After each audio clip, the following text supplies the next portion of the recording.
Saritsika ifampizary.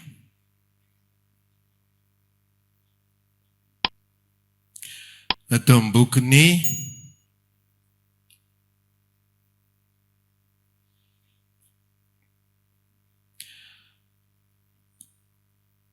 nasa izandray le izy teo ry tompo. Job 2:20.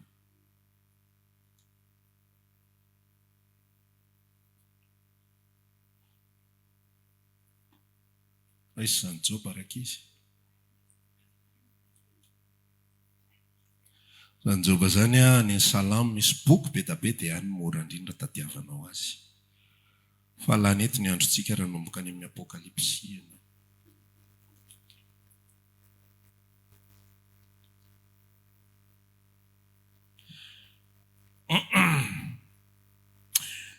Job 2:20. Dia ny andininy 7 no andeha hojerentsika. Job 42.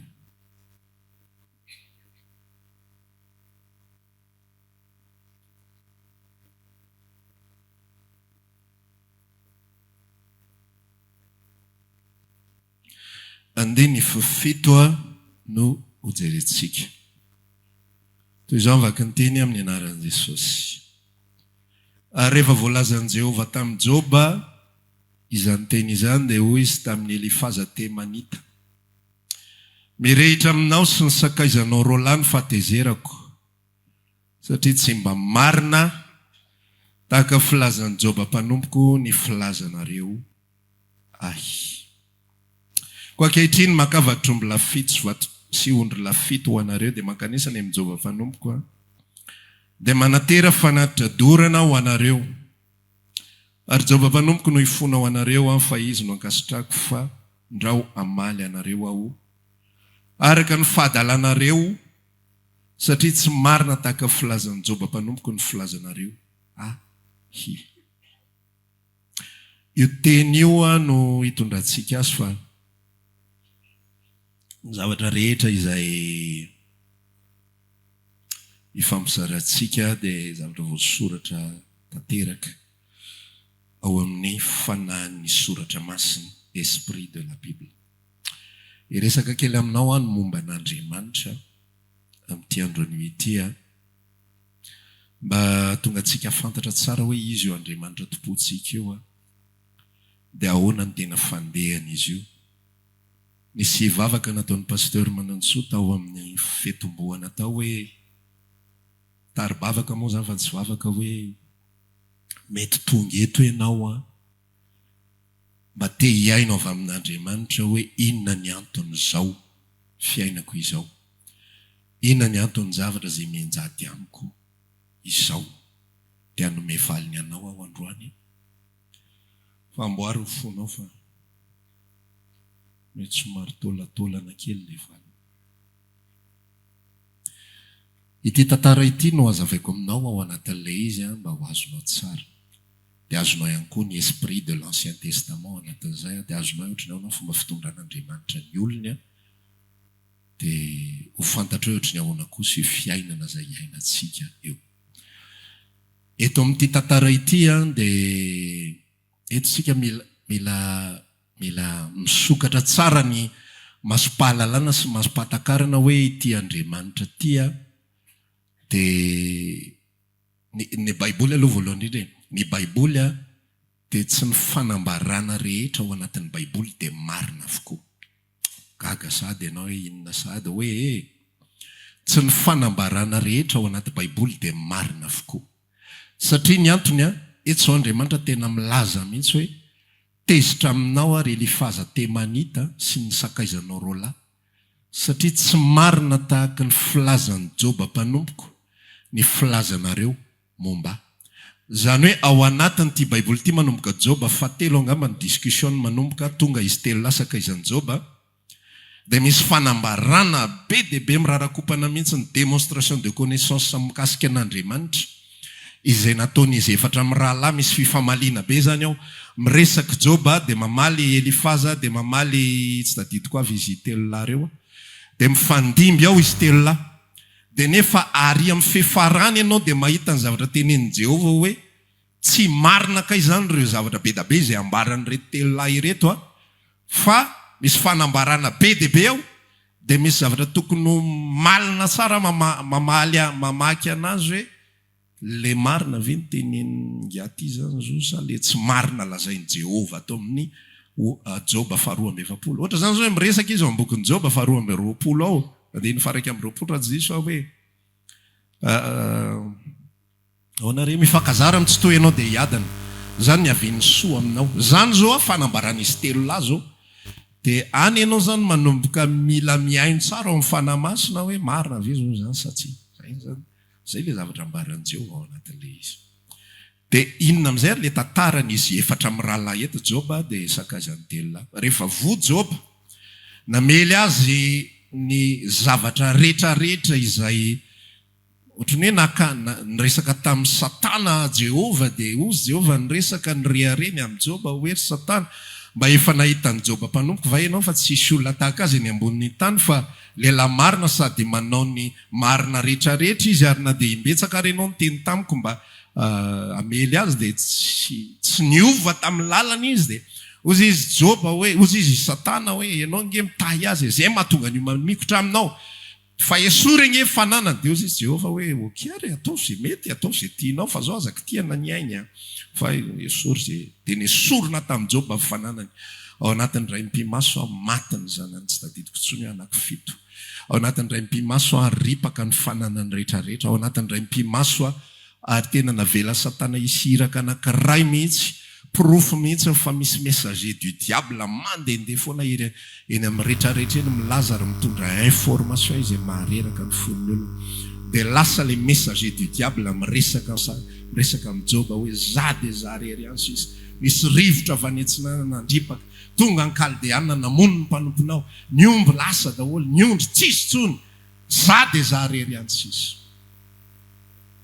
Dia vita amin'izay le tantara dia ozy izy Jehova hitanao mbola tsy miova hevitra ihany Joba mbola ihany izy mbola manompo afoana izy dia ozy izy Satana niresaka hoe rakasiana nge ny vatany dia hiala aminao izy okey ataovindray ara dia tratra ny vai Joba dia le sakaiza farany irindra izay niaraka tamin'ny teo dia tsina fa nivadiny dia mbola niteny tamin'ny indray hoe mandra-pahovinany mbola hitazona famarinanao ianao mela amin'Andriamanitra dia aoko faty zany ny vavan'ilay vady sakaiza mpanampy izay nomena ho an'i Joba fa ozy izy ny tenin'i Joba laza hoe tahaka ny tenin'ny ray amin'ny vehivavy adala ny teninao fa na dia amona ary zany Jehova zany za tsy hiala amin'izany tonga dia teny matanjaka be za tsy hiala amin'izany dia tonga amin'izay sakaizan'i Joba telo lahy izay tsy mahalala an'le tantarany tranga tany an-danitra sy teto ambonin'ny tany hoe inona dia ohatra mba nampaherikely any aloha ry zalahy ary fandeha izy raha tsy diso 3 andro aloha ry zalahy tsy nanao ninina enjaza discussion zany petraka eo fampijerijery fotsiny samy miondrika fotsiny aloha hoe tena vo zany ianao rahalahy dia 3 andro aloha tonga sakafo maraina tonga ny atoandro tonga ny hariva tsy fantatra mihitsy hoe inona ny alehandry zalahy eo raha matory aloha raha pitsondray ohatr'izay raha afaka pitsondray ohatr'izay tonga ny andro faefatra nanoka bavy amin'izay ny ray teniteny Joba beba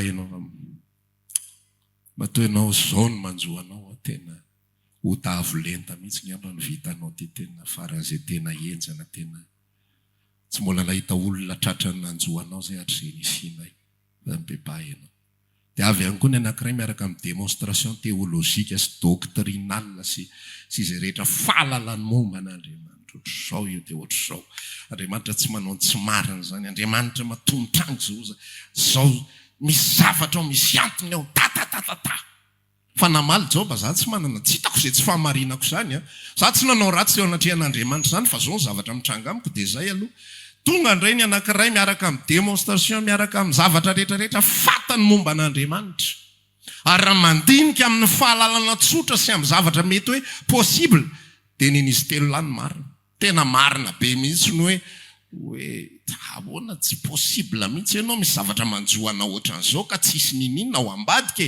fa matoa misy manjoanao matoa mafy be manjoanao matoa avelana Andriamanitra manjoanao zao zavatra zao dia misy fahotanao fa mila mibebaka ianao, mila mandiny teny ianao, mila mifady haniny ianao, mila mandoalika ianao, mila mifony ianao.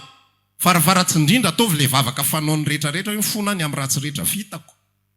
Fa ianao tia miziriziry be, miseho milay be hoe tena za olo marina, za nanao an'izao, za nentiny zavatra nataoko, tsy nanao izay tokony anasaziana ahy. Tena hatramin'ny farany zalahy tena tsy haiko hoe toko 7-telopolo angamba anisan'le izy le ady hevitra fa tena famaly tao. Ary izay ny fahalalandry zareo an' Jehovah. Andriamanitra mamaly ratsy. Rehefa misy zavatra tsy mety ataonao dia misy kapoka manjoanao. Dia rehefa misy zavatra mety kosa ataonao dia misy fitahiana manjoanao. Hoy izay hoe tsy diso le izy. Fa atao anatin'ity tantara ity Nazara somary valalanina kely nandingan'izy hoe ohatrany te hiresaka amin'Andriamanitra fa ngakoza moa ianao tsy ohatr'izany taloha ka tsy ohatr'izay moa fitondranao. Ianao nge miteny hoe raha manaraka an'izay rehetra tiako anao anio ianao dia tonga aminao soa aminao amin'izao fitahiana rehetra zao. Tahina ianao any an-tsaho, tahina ianao an-tanàna sy sisa rehetrarehetra. Dia ianao ihany koa no niteny hoe raha tsy manaraka kosanareo fa manompo ny Andriamanitra firenena hafa dia ohatr'izao ny anjoanao. Dia maninona kosa ny lazainao fa diso izy telo lahy rehefa milaza an'izay fahamarinana izay fatany fa ohatran'izay fomba fitondranao. Dia eo nazavain'ny tompo saiko hoe satria ity tantara ity dia tsy tantaran'ny zanak'Israely. Ny zanak'Israely no nitenena ny Deutéronome 28 hoe ny fomba hitondrako anareo sy ny hitantanako anareo dia ohatran'izao. Rehefa manao mety ianareo, rehefa arahanareo izay rehetra antidiko anareo dia ho asandra Jehovah ambonin'ny firenena rehetra ianareo. Ary ho tahina ianareo. Fa rehefa manao tsy mety ianareo dia tonga aminareo izao ozona rehetrarehetra izao. Voaozona ianao na matory ary ianao voaozona. Ozona ingeny mampatonga ny olona matory dia tsy mahita tory, matahotra.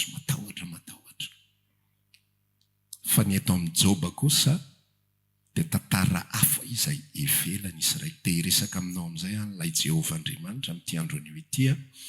Voalohany izy mety hampatahotra fa manaraka eo amin'ny toyany eo dia hampahery kosa izany.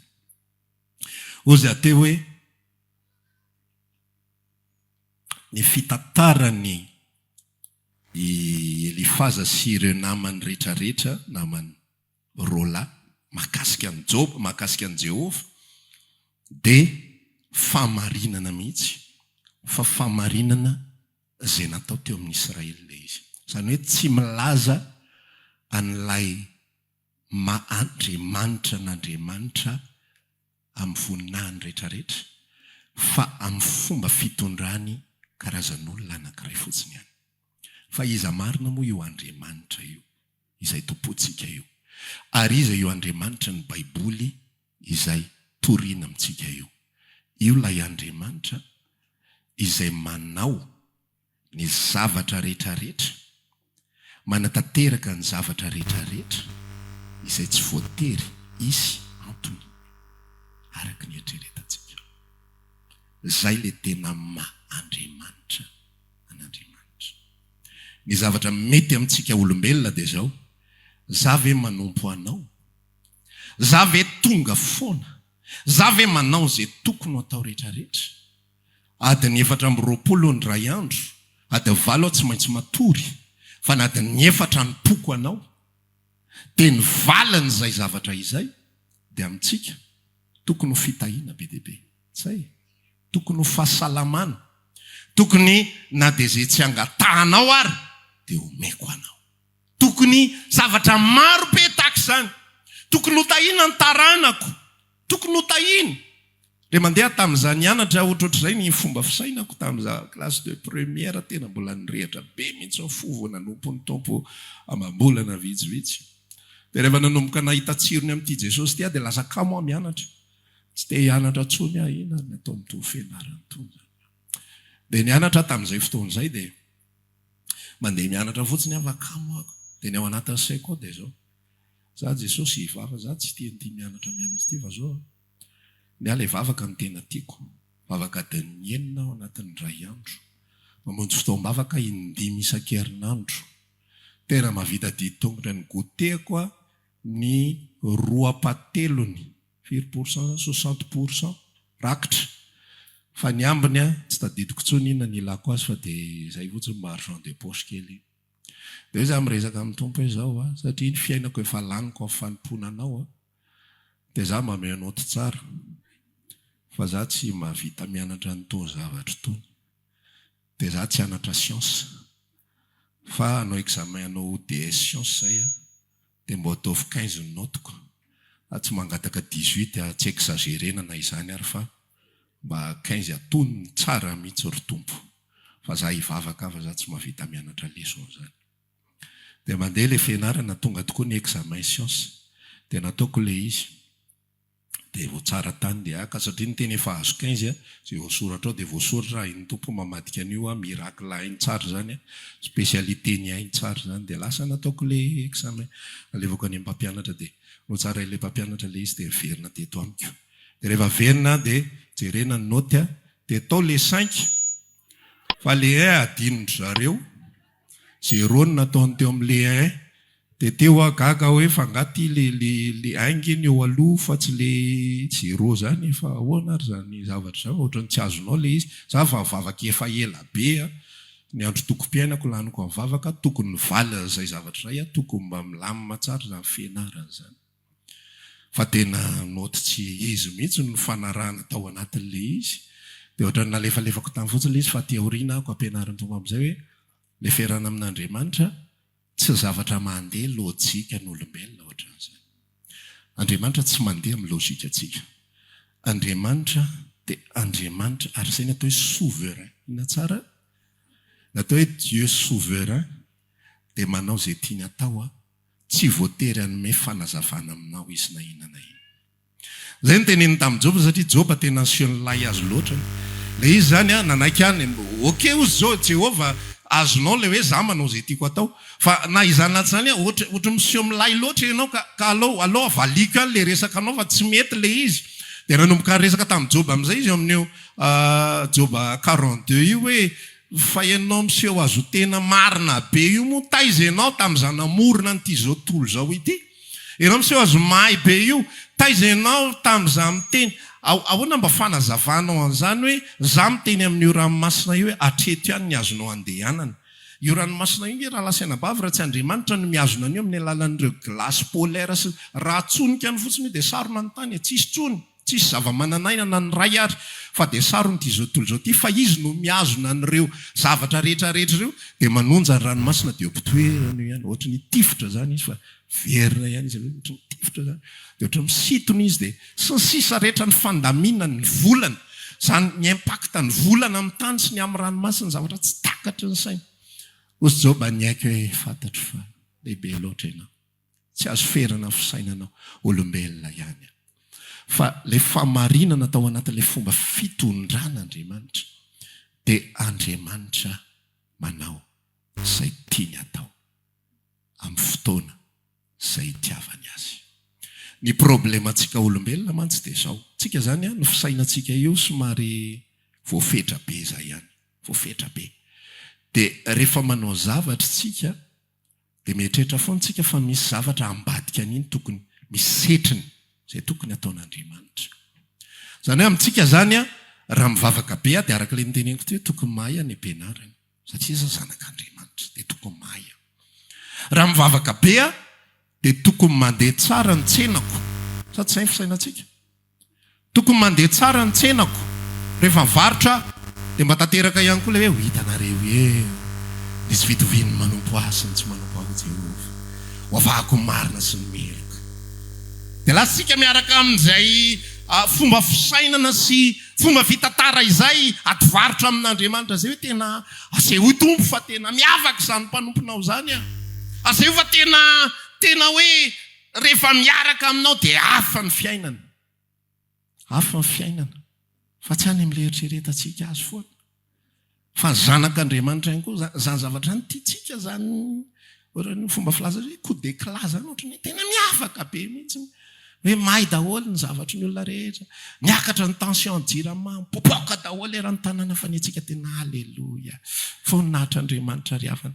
Tsisy na dia ampola ray ary nefa ray tanana tena ny tantara daholo hoe nanao any nenareo tao ny anaiky tsisy ny raisina mihitsy fa tena nitsonika maimbo daholo ny anay tao hatrany tena lama be daholo fa tsy mety amintsika raha ny inverse no mitranga ny mifamadika amin'izay fa mipitsapitsa be mihitsy tsika menakavy zanak'Andriamanitra hoe nyle zanak'Andriamanitra no vo fa ny olona manodidina tsisy vona ny ray ary faratratran'izany tsika dia lasa mandiny tena mivavaka sy fifadikanina hoe Andriamanitra azavao amiko amin'ny alalan'ny nofy hoe taiza ho aiza le olana dia inona le tsy nety fa hibebahako an-dranomaso fa nahoana ny dia zao ny nanjoa fa androany te ilaza aminao ny fahamarinana mikasika an'Andriamanitra. Andriamanitra ny fahamarinan'Andriamanitra dia manao izay tiana tao amin'ny fotoana izay itiavany manao an'izany. Mitahy anao izy amin'ny fotoana izay itiavany an'izany ary manatsaratra fitahiny aminao ihany koa izy amin'ny fotoana izay eritreretany fa tokony hanaovana an'izany. Miaro ny fahasalamanao izy tena marina be mihitsy ny Salamo 1:3. Miaro ny taolany rehetra izy tsisy avelany ho tapaka ireny tena marina izany fa amin'ny fotoana izay itiavany manao an'izany sy amin'ny fotoana izay eritreretany ho tokony hanaovana an'izany amin'ny fotoana hafa indray izay eritreretany fa tsy tokony hanaovana an'izany fa misy zavatra hafa tiany ho atao izay tsy voatery ambarany amintsika ihany koa dia avindray izy manao an'ilay izy. Avindray izy manao an'izy dia avindray izy manatanteraka an'izy satria izy manana plana avolenta kokoa noho izay zavatra kelitsika izay noho ny amin'izay fitahiana kelitsika izay noho ny amin'izay eritreretintsika fa tombontsoa kelitsika izay. Izay no mahatonga ny fitiavan'i Kristy toriana mialohan'ny zavatra rehetra mba ho voarainao ny fitiavana faratapony indrindra dia ho tatinao izay maha-Andriamanitra n'Andriamanitra izay fa raha tsy voarainao ny fitiavan'i Kristy androany ianao nihita farany eto amin'ity toerana ity.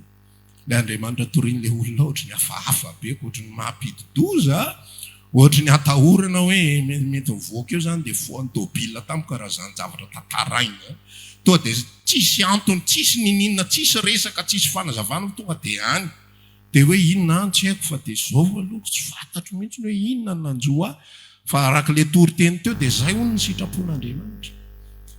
Voaray aloha ny fitiavan'i Kristy dia azonao zany zavatra dia manolotra ny momba ny tenanao ianao antatandreza. Rehefa mijery amin'izay tsika ny tantara ozy ihany zavatra resako aminao ity zavatra resako aminao sy amambarantsika mikasika an'Andriamanitra ity dia voarakitra ao anatin'ny Baiboly rehetrarehetra. Zavatra niaina ny mpanompon'Andriamanitra rehetrarehetra fa Andriamanitra manao izay tiany atao. Andriamanitra manatanteraka izay mety aminy sy izay heveriny fa tokony ho antsika. Io tsy voatery mihitsy no eny aneparany dia fitahiana matretrika. Io tsy voatery mihitsy no aneparany ianao tena ataon'Andriamanitra ohatran'izao. Rehefa maharitra an'izao ianao dia mahazo an'izao. Tsy izay ilay izy. Fa miferahana amin'Andriamanitra dia nambaran'i Jesosy mihitsy hoe any amparany dia iny fiainana mandrakizay. Izay ihany ny azo antoka. Ny eo ampovoany rehetra da tsy haiko dia tsy miantoka dia tsisy assurance fa ny fantatra fotsiny aloha ary ny mazava dia zao zay niainga niaraka taminy dia tsy maintsy tonga any amparany. Zay no mahatonga atsika mampamikotra anao mitory aminao foana ny fiainana mandrakizay ny fitiavan'Andriamanitra anao any no ifikirany fotsika fa raha ilay fomba fitondrany anao no ifikirany fonao reraka eo tsy ho azonao mihitsy io. Mbetika eo ianao entiny ozigny amin'ny Salamo 1:20 tsy tahotra tsy enatra efa nitondranay tamin'ny fandrika ianao. Zany ny fomba fitondrany tampotampoka eo tsisy fanontaniana mihitsy hoe andeha ho any tsika sy tsy andeha ho any fa raha notaniana ianao mazava ho azy izy akoa ndeha ho any zany. Aloha le tsotsotra ihany veva hoe fandrika ve Andriamanitra dia mbola hoentina ihany fa zay ny ambara Salamo 66. Andriamanitra efa nizatoetra anay ianao tahaka ny fizatoetra volamena memy. Efa nandefa olona nitsaka ny lohanay ianao. Efa nentinao izahay namakivaky ny rano namakivaky ny afo. Ny fiarahana amin'Andriamanitra tsy voatery zavatra izay mety amintsika foana. Ary namandray ary tsika ny Romana 9:20 ny zavatra rehetra miara-miasa asoa zay tian'Andriamanitra fa tsy voatery takatry ny atodohanao hoe inona moa zany le fahasoavana eto e. Ary atsika olombelona ny antaniana dia ozy izy tsika mamaly fa izy io moa zany tsy mbo misy lalana somary simple kokoa atongavana amin'izay. Zaho zao raha fandiniako manokana tsy voatery fetaka be ohatran'iny zay vao azoko le lesony fa mba azo tenenina moramora fotsiny nge tsy mety eo ataonao eo anaka. Zay fotsiny dia azoko le izy. Fa voatery tena tsipako mba laso fetaka ohatran'iny ve zany vao azonay le resaka. Fa Andriamanitra mitondra, Andriamanitra mikantana, Andriamanitra mandamina ny drafitra rehetra.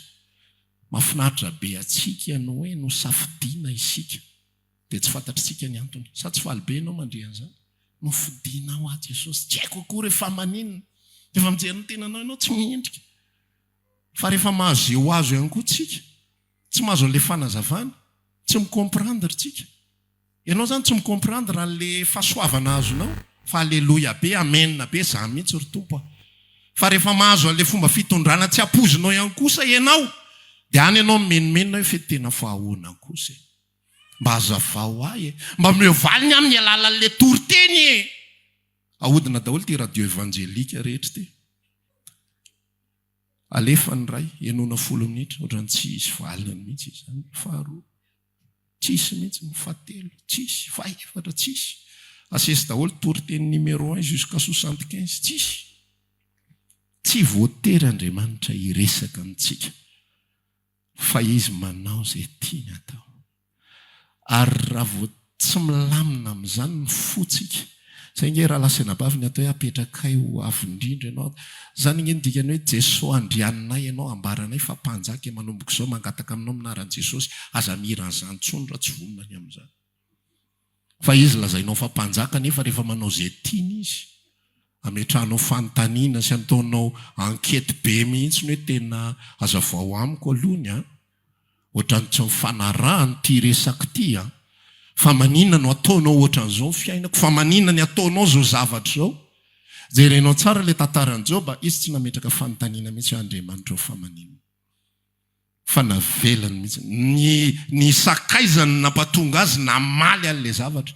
Fa izy tena tsy nametraka fanontaniana mihitsy hoe fa maninona Andriamanitra, inona ny antony. Fa tena afaka njoro mihitsy izy hoe eo anatrehan'le vadiny izay tsy mikomprendre raha mihitsy samy tsy mahazo izy roa, izy mivady.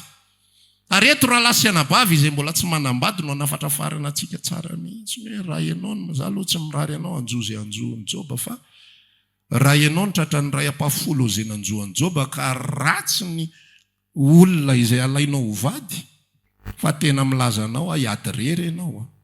Mahazo an'izany teny tahaka nambara amin'ny vadin'ny Joba zany hoe mialamin'Andriamanitra ianao dia aoko ho faty, aoko ho foaty. Zany ny vavan'le vehivavy izay nomenao a. Fa tena mafy zany zavatra, na vavan'le lehilahy ihany koa. Fa rehefa miaraka amin'Andriamanitra, rehefa manana, rehefa samy zanak'Andriamanitra ny tafaraka miara-miatrika an'ireny zavatra. Miara-misaotra an'Andriamanitra ny amin'ny zavatra rehetrarehetra izay mitranga. Ozy ny tenin'Andriamanitra miresaka misaotra an'Andriamanitra mandrakariva. Tsy fantatra hoe ahoana. Ary izay mihitsy le soumission du cœur. Fietrena eo ambany fitondrana Andriamanitra mihitsy hoe Andriamanitra tena tsy fantatro ny lalana izay iainako ankehitriny. Tsy fantatro. Tsika tsy manana fanazavana ary miavonavokevitra ianao raha mieritreritra manana fanazavana hoe fa maninona ianao ny tahina. Fa maninona ianao salama. Maninona tsy marary. Maninona tsy any amin'ny hopitaly. Maninona ny tongotrao no mijoro tsara. Maninona ny lohanao no mbola mipetraka tsara efa tsy mitongilana. Maninona ny masonao tsy mitifitra ny ray ny avaratra ny ray any antsinanana. Fa mbola en position tsara. Ary mbola afaka miatrika tsara ary mahita tsara izay tokony. Maninona ianao tsy tapaka lalandra dia mihinjitra ny ilany. Tsisy explication. Fa mahagaga ianao tsy mitady explication amin'izany. Tsy mitady explication ianao maninona mbola velonaina tsisy fo maraina mihitsy dia mandinika fa hoana ary any velona. Maninona ary. Tsisy fo maraina dia mandinika fa maninona ary any salama. Ka raha ohatra tsika ka tsy mametra-panontaniana, maninona raha ohatra tsika mandray ampitiavana sy ampifaliana ny zavatra zay atolotra Andriamanitra, ny zavatra tsara zay atolotra Andriamanitra. Nahoana isika ny tsy andray kosa alay fomba fitantanany, alay maandriamanitra azy. Nahoana tsika ny tsy etry na dia tsy takatry ny saitsika ary hoe manino izy ny tsy mamaly vavaka, manino ianao ny netiny ao anatin'io ankohonana io, fa maninona ny tsy mety miova ny zavatra rehetrarehetra. Nefa ianao efa mba mitady sy manao ny fomba rehetrarehetra. Miezaka ianao miala amin'ny zavatra zay tsy mety, miezaka ianao andeha amin'ny fahamarinana eo anatrehan'Andriamanitra. Fa ao ambadika izany Andriamanitra tsy mamala fangatahana. Ao ambadika izany Andriamanitra tsy manova situationao. Hatramin'izao ianao tsy manana asa, nefa ianao efa mitady ny resahako sao dia misy manararoatra be zany mihitsy nge le manjoa pastery. Nefa ianao vao maraina mandraparivony andro miala sasatra mijery tele. Fieritreretinao izy ny anaty tranao asa eo, zary tsy nahazo 15/20 nefa zavatra kely zany nangatahako. Ny ianao zavatra goavana be zany dia eritreretinao hipetra-potsiny eo dia azo an'izany. Ndana mitady asa, ndana karoa izy azo atao, raiso ny taratasy penina dia mba mandika eo inona zavatra mba haiko. Ahoana fomba afahako mba mampiasa n'io zavatra haiko io mba hampivadika an'ilay izy ho lasa vola amelomako ny ankohonako. Fa raha nitady asa ianao nefa tsy tafavoaka, tsisy ninina mitsombadika ny fiainanareo mandrakity ny androany, fa tsy mivaly ehoana ny tsy hitanao. Ao anatin'iny fotoana iny ianao ny fametrahana n'ilay maandriamanitra n'Andriamanitra. Mba tsy aro ny tenin'ny ely mpisorona be ary efa tsy nakontrôle zanany intsony. Misy fotoana tena nietrehtran'izy iny tena ohatra moramora teneniny ty resaka ty, tenenin'Andriamanitra ely hoe teneny reo zanakao ireo. Fa reo tena tsy araka ny tokony ho izy ny anompon'ireo natao mpisorona ny zanakely mpisorona be dia ina natao andralama makanetran'olona any izy dia mangatabola mizizotra fananan'olona any. Dia teneny reo izy Jehovah fa mahazo sazy nareo raha ohatra ka tsy voateninao fa tena tsy voakontrôle ny ely tsony ny zanany. Dia hozy izy Andriamanitra resaka tamin'ny Samuel, andananao miresaka amin'ny ely. Efa niteny taminao ahitsy eo zanakao. Fa satria tsy ahitsinao zanakao, ho faty reo. Zao ny vali tenin'ny ely mpisorona be.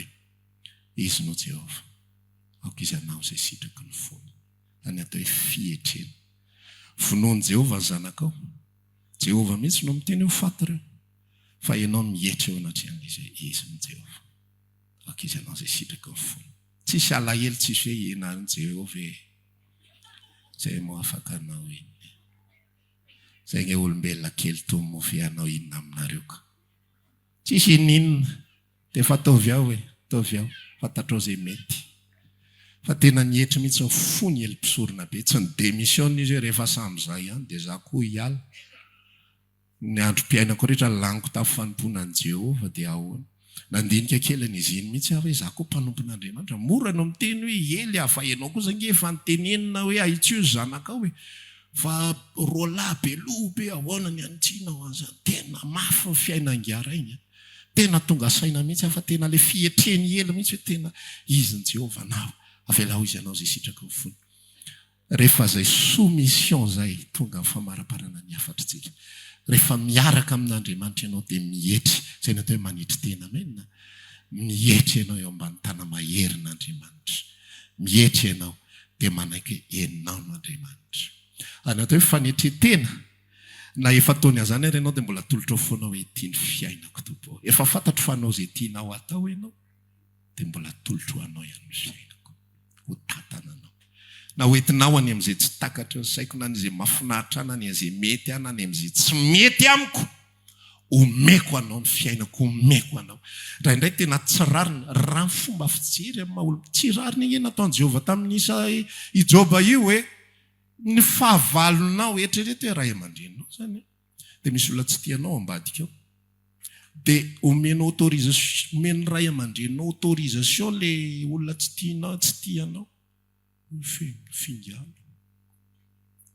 Raha vo hitanareo to dia petafaovatori. Tsoroany tsy vetiny. Fa maratra ny fo amin'izany. Fa zany mihitsy ny zavatra nanjoan'ny Joba ty fa tsy fahamarinana zany amintsika. Azonao ve zany? Tsy fahamarinana, tsy marina zany. Fa maninona Andriamanitra manao zany? Satria izy ivelan'ny fieritreretantsika.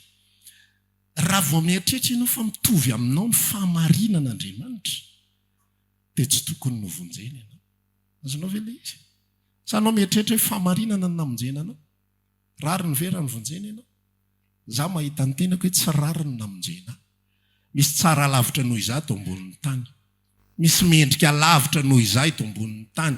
Raha 8 miliara ny isantsika ponina eto ambonin'ny tany ka 50 million mila miditra ny lanitra, dia ianao ve mieritreritra fa tsisy 50 million tsara kokoa noho ianao eto ambonin'ny tany? Fa ratsy kokoa daholo noho ianao ireo 50 million hiditra ny lanitra ireo. Feno.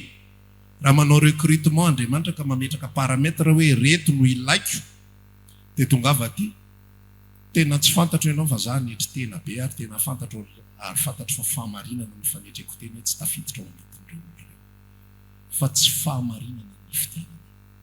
Tadidio zay tsy fahamarinana.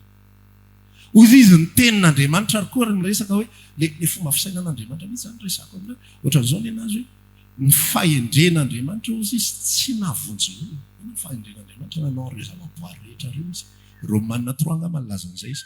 Ny fahendren'Andriamanitra tsy afaka namonjy ny olona ka dia ny fahadalan'ny fitoriteny ny sitraka Andriamanitra monjena izay rehetra mino. Izany hoe rehefa ny foronony ny zavatra rehetrarehetra reny ny fahendrena nge ny namoronan'Andriamanitra n'izao tontolo izao. Raha tsy handinika fotsiny ianao hoe fa maninona tsy olombelona ny foronony voalohany tao maizina tao. Misy olombelona, misy orsa, misy liona. Ao maizinao dia misakambana raha latahin Jesosy. Kay manengo zay zavatra mitranga lany tao. Fa fahendren'Andriamanitra mandamina ny zavatra rehetra. Misy anana fambolana dégageny mihitsy ny ranomasina aloha. Zany ange tsy zavatra tsy takatry ny siansa raha tsy taty amin'ny firy taona hoe nanarona ny tany ny ranomasina. Tsy takatry ny siansa zany hoe zay. Tsisy olombelona nahita ny zanomaso zany hoe nanarona ny tany ny ranomasina. Fa ny fanambaran'ny soratra masina milaza an'izany. Ary tamin'ny voalohany Andriamanitra nahary ny tany sy ny lanitra. Ary ny aizina ny tambolin'ny lalina ary ny fanan'Andriamanitra nambomba tambony ny rano. Nanarina ny tany ny rano. Dia Andriamanitra nanasaraka an'ireo. Dia zay izy vao nanao ny abakabaka dia ny abakabaka nataony hoe lanitra. Dia ny teto ambany nataony hoe rano. Fahendrena fa tsy nahavonjy ny olona zany. Tsy nahatonga ny olona mitodika hitady an'Andriamanitra zany.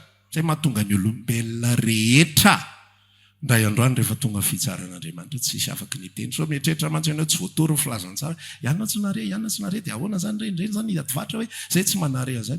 Raha rehefa ho avy ny fitsarana n'izao tontolo izao ka isy olona ilaza hoe zay tsy nare, dia tokony ho nahalala izy ny Romanina, ao amin'ny boky Romanina tsy tadidiko toko 7 angamba, rehefa nahita ny fahendren'Andriamanitra tamin'ny zavaboary dia tokony ho nitady azy izy. Zay no nataon'ny Cornelio, tsy fantany izay Andriamanitra. Zay nataon'ilay tandapa Etiopiana, tsy fantany izay Andriamanitra. Fa rehefa nahita ny fahariana izy dia lasa izy nitady an'Andriamanitra. Dia rehefa nitady an'Andriamanitra izy dia namorona lalan'Andriamanitra monjena ny zareo. Ny fahamarinan'Andriamanitra raha jerena isika dia tsisy tokony ho voavonjy. Tsy fahamarinana eo mason'olombelona zany. Ozy izy ny olona rehefa miresaka tsika Andriamanitra no mifidy, zany ve fahamarinana? Ka zay mihitsy ilay maha-Andriamanitra antsika. Le tsy fahamarinana mihitsy arak'izay eritreretantsika. Rehefa miteny izy amin'ny Romanina 9:20 ny zavatra rehetra miara-miasa soa zay tian'Andriamanitra. Fa raha zahanao toetra maha olombelona anao fotsiny zany, ka eritreretanao hoe zaza marary. Za tena nisy fotoana ny eritreretra an'izany mihitsy tamin'ny 2014 narary ny vadiko. Dia nandritra ny 2 taona izy narary.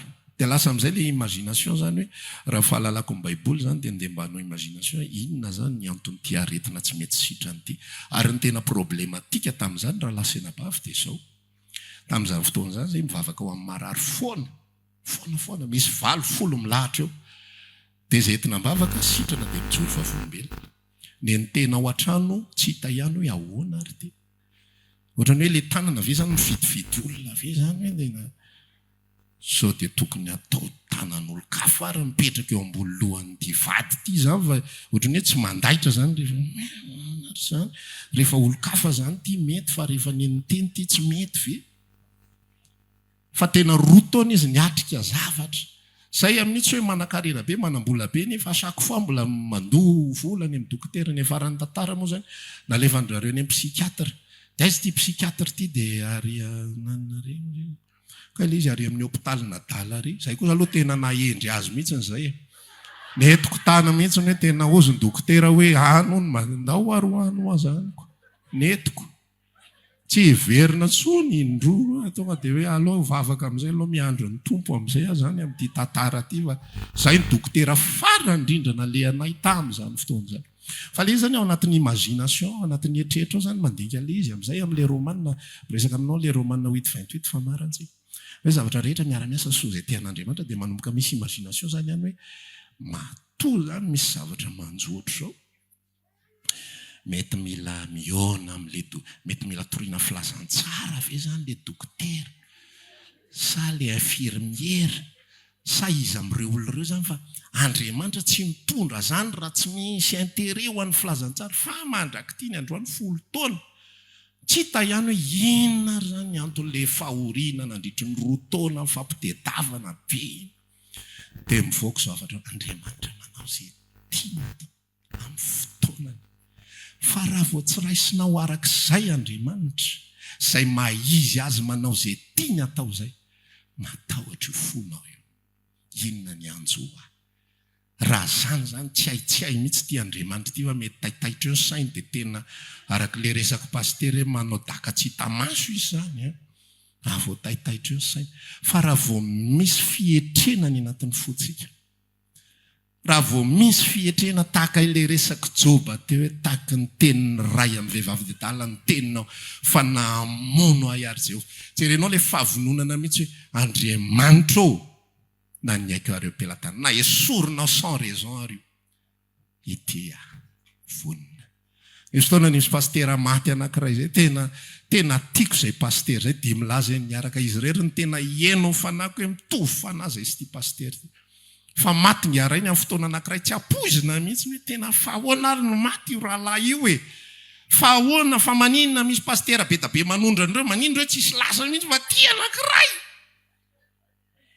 zay tena mba tena ao tsara mba tena namerina ny maro tena manana témoignage tsara be ty nalainao fa ngamba mety misy olona tianao vonjena quelque part fa tsy maintsy maty mandraky ty ny androany tsy hitako hoe izany naninona sa izany ahoana fa arak'le fitenin'ny sotra masina hoe mijanona mitoetra tsy miovy zao rehetra zao fa zany ny zavatra mitranga fa eo atena mihetsy mihitsy Andriamanitra tsy takatry ny atotoa tsy fantatra Andriamanitra miasa tsy voatery eo ny eo tsy voatery rapitso ny valiny tsy voatery amin'ny heritaona tsy voatery hitanao hoe fananinina de ahoana fa zay ny mandriamanitra azy i Paoly tsy nahita ny vokatra sakrifisy iainana mihitsy mandra-pahafatin'ny Paoly fa raha lasy anabavy miada misakoroka mikorotana mitokatokany zany foana ny etan'ny masony efa ho voafatotra izy hiditra ho any Jerosalema asan'ny apôstôly toko faharoa Paoly fantatry fa rehefa lasa isy ambody iangy avy ao aminareo izy anakorotana ny maro efa ho faty efa nigadra efa niaina n'izany figadrana 28 ans ny apôstôly Paoly no converti 62 izy maty 13 taona ny mbany tsara ny sitaka anakany Arabia ary zany 20 taona sa tsy tadidiko tsony ny 100 taona izay nigadrany fatany daholo ny tety firenena zany zavatra nisan'ny faniretsika izy mba te ahita firenena Paoly nahita firenena fa prison pirenena no hitany miala efa haina mihitsy ny expérience ohatra zao prison any Efesos de ohatra zao ny amin'ny Pergamos de ohatra zao ny any Antioquie de ohatra zao ay efa tany ianao efa hitako daholo prison andry zalahy zany mba témoignage zany ny fijoroana vavolombelona fa mafy be ny ainany fa mbola afaka miteny izy ampoanao ny fahasoavako maika faly aho izy faly any amin'izao faly emeko izy tanao zay le atao hoe soumission ozy izy miresaka amin'ny tompo miresaka sory amiko reto tsy reto fa tsisy mamala fivavaka efa miaritra ny fahoriana rehetrarehetra mbola misy problema amin'ny vatana ihany koa tsy haiko hoe inona le problema amin'ny vatana ary le problema amin'ny vatana iraky satanana velamelany nofo efa miaritra ho amin'ny fiangonan'Andriamanitra fa mbola misy manjofo esory amiko zao esory amiko iny telo nangatako tamin'ny tompo tamin'izany fa ozy izy miresaka ampoanao fahasoavako fa ny heriko tanterana fahalemena dia izy Paoly miresaka faly any amin'ny fahalemeko. Zany atao hoe fiadanana raha lasiana bavy. Fiadanana ao anaty soumission. Fiadanana ao anatin'ny fietrena. Mezan'ny olona ianao. Ozy izy la irandriza rasolondray be hoe aiza ny Andriamanitra reo. Aiza ny Andriamanitra reo. Tsy hitanao zay démonstration. Tsy hitanao hoe mahavonjy an'izy ty fahoriako ty. Tsy hitanao hoe mampiakatra fiainam-panahaniza izao. Zay hijoroana vavolombelona ohatra ny tsy hitanao eny amin'ny endrin'le olona mihitsy. Ianao zany mba miandry alendrik'le olona hoe tena zany ve raha vavy. Tena mampirehitra ny foko zany zavatra tantarainao zany. Tena manomboka zao tena mba hanao azao. Tena mba hanao azao. Zay zany ny andrasan'ny masontsika hoe io Jesosy io endrika io mihitsy ka ny antony zao fahoriana manjo azy zao. Ny anton'le tsy fananam-bola kay mampahery andrianina. Ka erianina tsy mahery akory amin'le izy. Tsy azoko ihany mandraka ty ny androany inona dia ahoana fa zasenao mihetry. Tsika instrument. Ozy izy ny tenin'Andriamanitra milaza hoe tsika dia tahaka ny tanimanga epelatanan'ny mpanefy azy. Ny tanimanga va ilaza amin'ny mpanefy azy ozy izy fa maninona ny ataonao zao. Amboary ny anankiray ho kopy. Dia ny anankiray ho vilany. Dia ny anankiray vazy. Dia ny anankiray ataony zavatra hafa. Ny anankiray vo amboariny dia tsara tarehibe bogosy be. Ny anankiray isaky ny amboariny atotany vakiny indray fa tsy mety. Volavolainy indray le izy. Voaka, ianao zany efa mahita efa mba izy koa sy efa mba mbola tsy izy ka. Lomany rano indray dia ahodikodiny eo. Mampitehiteny azo atao vazovazo moa le fiainan'olona ary Jesosy mamy. Ataonareo sangisanga mihitsy ange izy ty. Zay miatra mafy tena tsy moramora ange le manjo e. Vakiny foana isaka mihitsy. Nefa le raha tsy mijoro tsara. Mijoro tsara. Ianao mahita hoe mijoro tsara iny. Fa ny tena marina amin'iny misy meule iskirany ao anatiny ao. Fa le izy any anatiny any dia tsy hitanao fa manefy azy izy io. Nefy azy. Fa ianao le ty velany fotsiny hitanao hoe tsy natota izy. Dia ozy ianao hoe mety tsara ny fiainany tsia. Izy no Andriamanitra. Akizanao izay sitraka foana. Rehefa mihety amin'izay ny fotsika dia voaka ny trano ianao faly. Dia afaka miry ianao natsikina tomany samiderako anao riray. Fa avy taminao zany tsyolana. Mandalo fitahiana dia alleloia. Sotra Jesosy. Tsy maniditsidina be ianao ny alalana ny olona, tsy mataty problema rehefa mahazo zavatra kely tonga dia fifaliana mora faly be. Fa ny olona rehefa tena hitanao zao ny fomba nazavako anao an'le izy.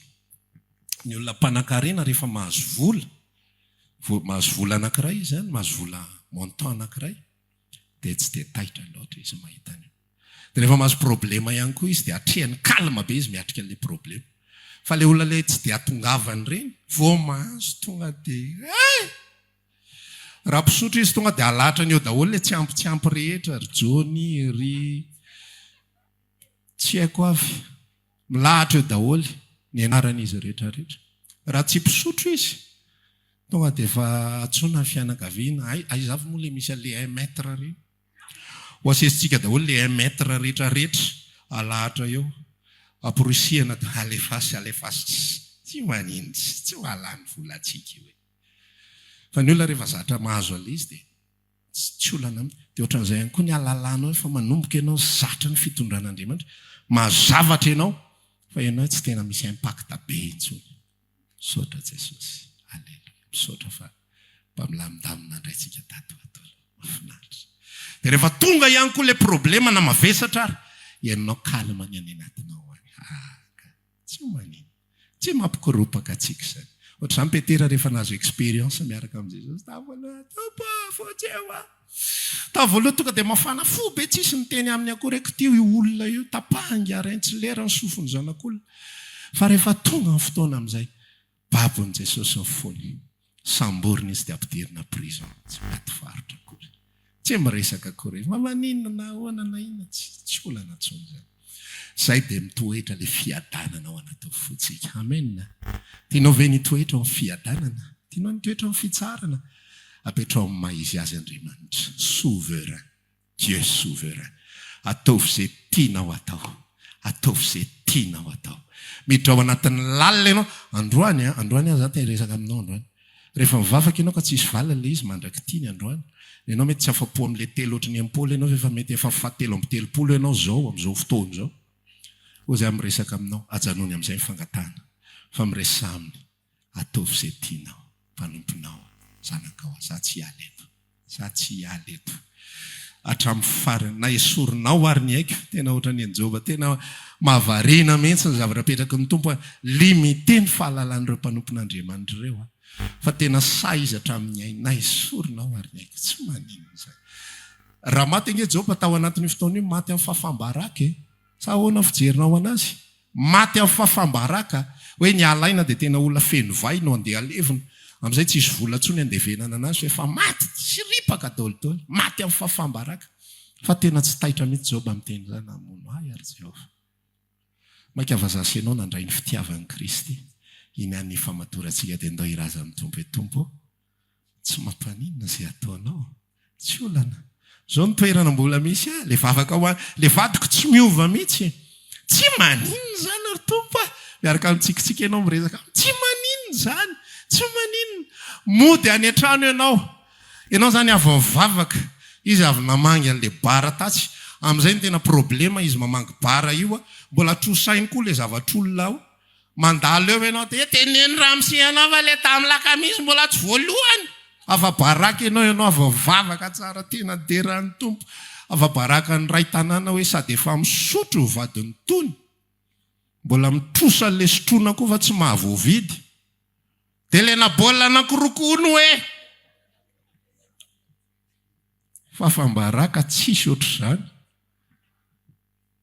Fa mianatra misaotra tsika dia mianatra mametraka an'Andriamanitra eo amin'ny toerany. Jesosy andrianina ianao ambarana efa mpanjaka. Jesosy io mpanjaka ny titepolo ty ianao. Raha tianao mpandalovina olana, ity tepolo ity dia mandalo olana. Ary tsy matahotra miatrika an'izany rehetra izany. Satria ny tananao no miazona. Jehova no amiko. Tsy atahotra ny loza satria Jehova ny amiko. Ny tsorakazonao sy ny tehinao ireo no mahafatahotra. Mamoaka diloilo-lohako ianao. Ny kapokako feno dia feno entiko fahasoavana sy famindrapo manaraka amin'ny andro rehetra iainako. Itoetrandro lava ohatran'i Jehova. Amen. Daiteka mafany tompontsika ny tompo. Daitsangansika dia hivavaka hiresaka amin'ny tompo androany. Le fiainana tsara izay iainanao ankehitriny ihany koa dia azadiny ny mankasitraka azy ao anatin'izany. Le filamindamina mpiainana. Le fifankatiavanareo mivady, le nareo mifampikitakita taloha fa mba efa milamindamina ankehitriny. Isorin'ny Tompo izay lalana rehetra diavinao. Aza mangataka androany fa misora.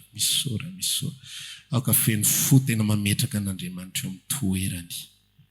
Anenantsika any amin'ny androny ity. Raha maniry ary hivavaka aminay ianao